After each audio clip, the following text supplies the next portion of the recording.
وہ وجود جنہاں نو مرن تو بعد قیامت تک قبر دی مٹی نہیں کھائے گا، جنہاں دے وجود جویں دفن کرنے نے نا وہ قیامت تک اوویں قبر چ رہنے۔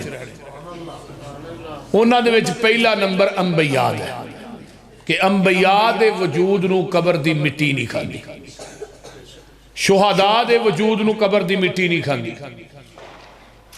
صحابہ دے وجود نو قبر دی مٹی نہیں کھائے گی۔ صحابہ جتھے جتھے دفن نے کتوں کوئی اگر کوئی میت نکلی ہے قبر چوویں نکلی ہے جویں دفن کیتا ہے۔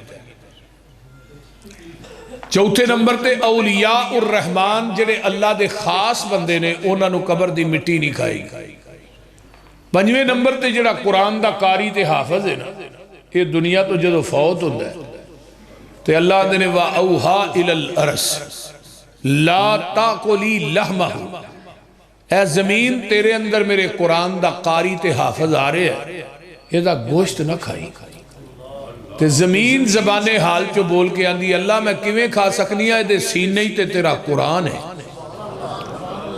ہن جدے سینے چ قرآن ہوئے انہوں قبر دی مٹی نہیں کھاندی، انہوں جہنم دی اگ کیویں کھائے گی؟ سوچن دی بات ہے نا کہ جدے سینے چ قرآن ہے انہوں قبر دی مٹی نہیں کھا رہی تو انہوں قبر دی انہوں جہنم دی اگ کیویں کھائے گی؟ لہٰذا قرآن دا پڑھنا، قرآن دا پڑھانا یہ بڑا اچھا اور سچا عمل ہے۔ نبی پاک نے فرمایا خیرکم من تعلم القرآن وعلم۔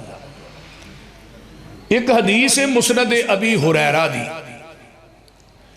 یہ کتاب ہے مولانا طاء طارق صاحب رحمہ اللہ نے حضرت ابو ہریرہ دیاں جنیاں حدیثاں نے نا جدے راوی حضرت ابو ہریرہ وہ حدیثاں ایک کتاب سے جمع کر کے وہ دا نام رکھیا مسند ابی ہریرہ۔